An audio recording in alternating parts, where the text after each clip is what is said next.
Hello दोस्तों, बहुत बहुत स्वागत है आपका इकोनॉमिक्स हिंदी में। आज हम करेंगे कि अध्याय 10 में बहुलक। आज हम शुरू करने वाले हैं बहुलक। अब दोस्तों जानेंगे सबसे पहले कि इसमें बहुलक होता क्या है, यानी बहुलक को हम समझेंगे पहले, उसके बाद उसके क्वेश्चन करेंगे कि किस प्रकार से बहुलक के क्वेश्चन किए जाते हैं। तो चलिए देखते हैं कैसे क्या होता है बहुलक और इसे कैसे समझते हैं। दोस्तों अभी तक आप हमारे चैनल पर आप नए हैं तो हमारे चैनल को अभी सब्सक्राइब करें और बेल आइकन को दबाएं ताकि आपको समय पर नोटिफिकेशन मिल जाए, और इस वीडियो को लाइक करें अगर अच्छी लगती है तो। चलिए हम पहले शुरू करते हैं इसमें बहुलक। तो बहुलक होता क्या है दोस्तों, आपके सामने जैसे कि आंकड़े दे दिए 7, 8, 9, 10, ठीक है, 7, 8, 9, 10 और फिर उसके बाद 7, 2, 4, 3, 5, 5, 2, ठीक है, 3, 2। तो इस प्रकार से आपके सामने कुछ आंकड़े दे दिए, ठीक है।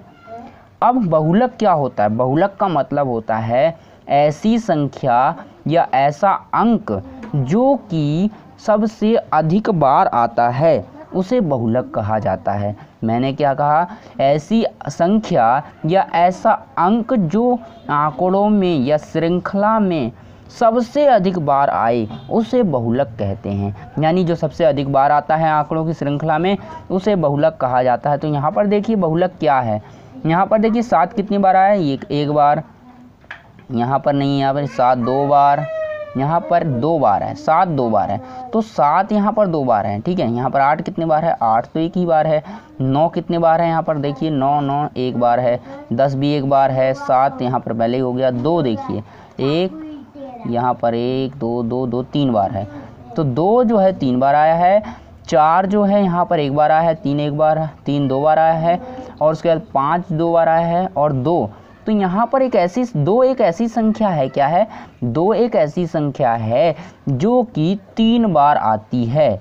यानी 2 ऐसी संख्या है जो इस श्रृंखला में सबसे अधिक बार आई है, इसीलिए हम इसे कहते हैं बहुलक। तो इसका बहुलक क्या हो गया?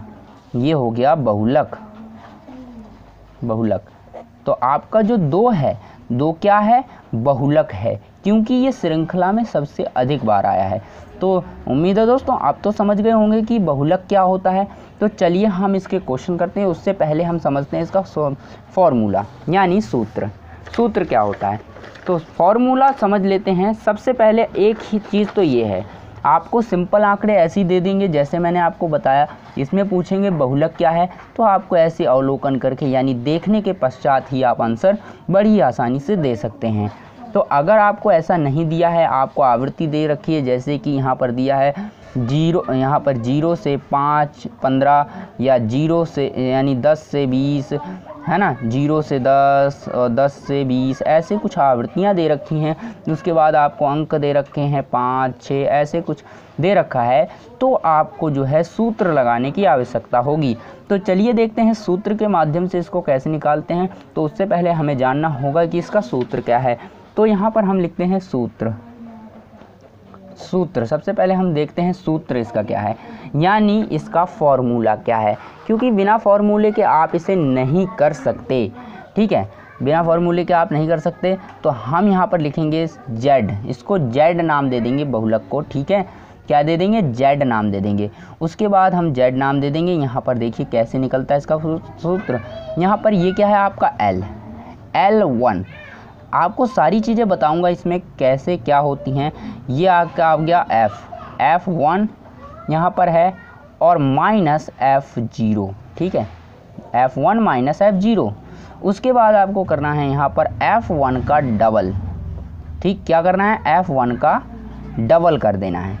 आपको सूत्र साथ में याद भी होता जाएगा। देखिए Z बहुलक L1 रखना है यहाँ पर। उसके बाद प्लस करना है और ऊपर लिखना है F1 माइनस, यानी 1 में से 0 गया, ठीक है, F0 घटाना है F1 में से।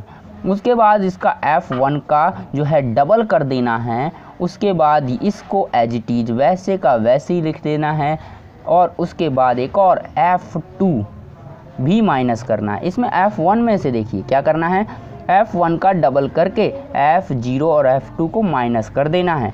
उसके बाद हमें क्या करना है, यहाँ पर मल्टीप्लाई करना है आई का। आई क्या होता है, यहाँ पर सारी चीज़ें मैं एक एक करके बताऊँगा। तो एल हमारी होती है श्रृंखला में निम्न सीमा।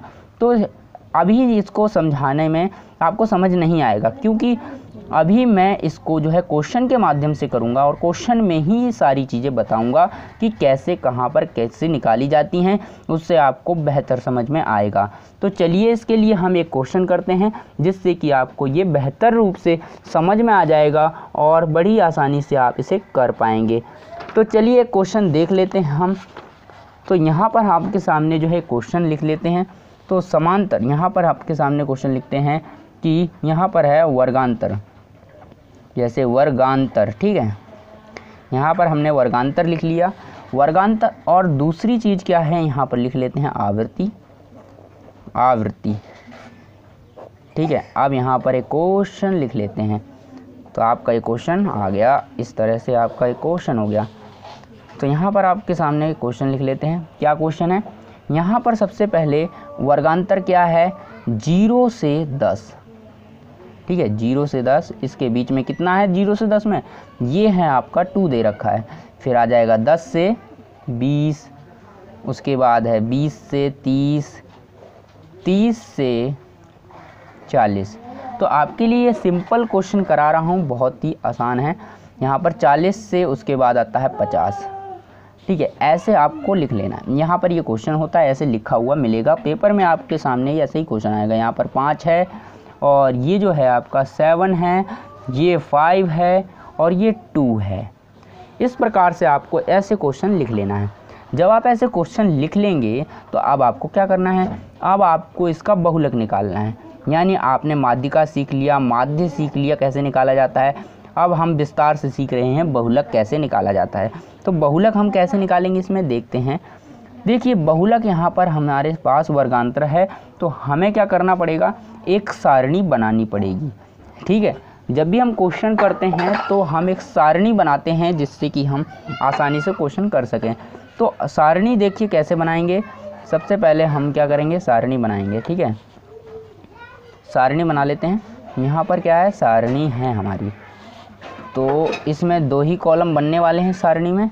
तो पहला बनेगा वर्गांतर का, वर्गांतर, ठीक है।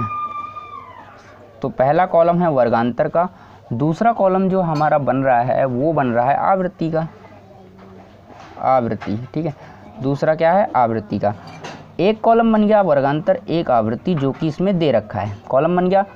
अब हम इसमें लिखेंगे 0 से 10, फिर 10 से 20, 20 से जो है 30, 30 से 40 और 40 से 50।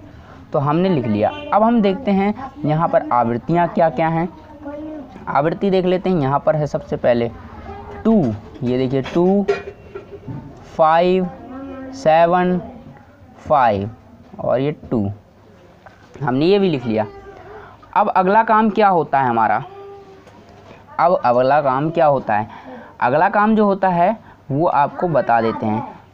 तो यहाँ पर आप देख सकते हैं, ये जो है क्या है, आवृत्ति का मतलब क्या होता है, ये सबसे पहले आपको समझना पड़ेगा। बहुलक में आवृत्ति का मतलब क्या होता है। आवृत्ति का मतलब होता है कोई संख्या कितने बार आई है, यानी दो जो संख्या है इसमें 2 बार आई है। और ये जो संख्या है यहाँ पर, यानी 10 और 20 के बीच में जो 5 है, यहाँ पर 5 संख्याएं आई हैं, ज़्यादा आई हैं। तो सबसे ज़्यादा यहाँ पर कौन सी आई हैं, देखिए सबसे बड़ा अंक कौन सा है, इसमें देखना होता है सबसे बड़ा अंक कौन सा है। तो यहाँ पर 7 जो है सबसे बड़ा अंक है। तो यहाँ पर हम ढूंढेंगे, देखिए 7 सबसे बड़ा अंक है। जो भी इसमें बड़ा अंक मिल जाए, क्योंकि आवृत्ति है, यानी 20 और 30 के बीच में 7 जो है, 7 संख्याएं आई हैं, यानी सबसे ज़्यादा बार संख्याएं आई हैं, 7 ज़्यादा बार आया है। तो इसका मतलब है इसको हम क्या करेंगे, यहाँ अंडरलाइन कर लेंगे इसको पूरे को, ठीक है। यहाँ पर हम पूरे को अंडरलाइन कर लेंगे ऐसे, इस तरह से, ताकि हमें क्वेश्चन करने में आसानी हो जाए। अब देखिए कैसे इसको सॉल्व किया जाएगा।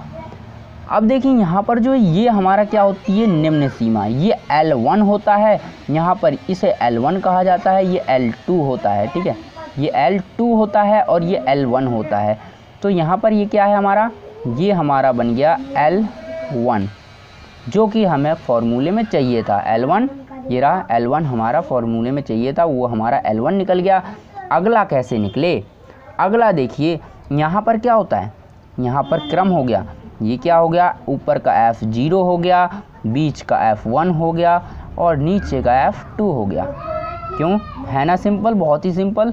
तो हमने क्या किया, हमने अंडरलाइन किया जो सबसे ज़्यादा बार आया, उसके बाद यहाँ पर L1 लिख दिया जो कि निम्न सीमा है, और यहाँ पर जो है ये 7 है, तो ये जो अंडरलाइन किया वो F1 है, इसके ऊपर वाला 0 है, इसके नीचे वाला F2 है। तो इस प्रकार से हमने इसे लिख लिया।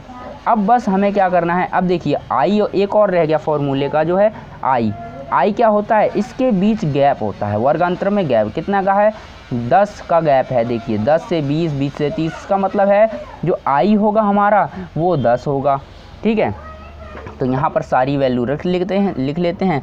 L1 कितना है हमारा 20, ठीक है, आई कितना है हमारा 10।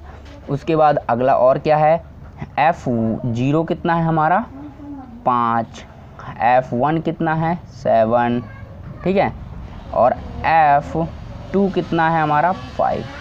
तो लिख लिया। अब हम फार्मूला लगाते हैं, यानी Z कौन सा फार्मूला लगा रहे हैं हम, बहुलक का।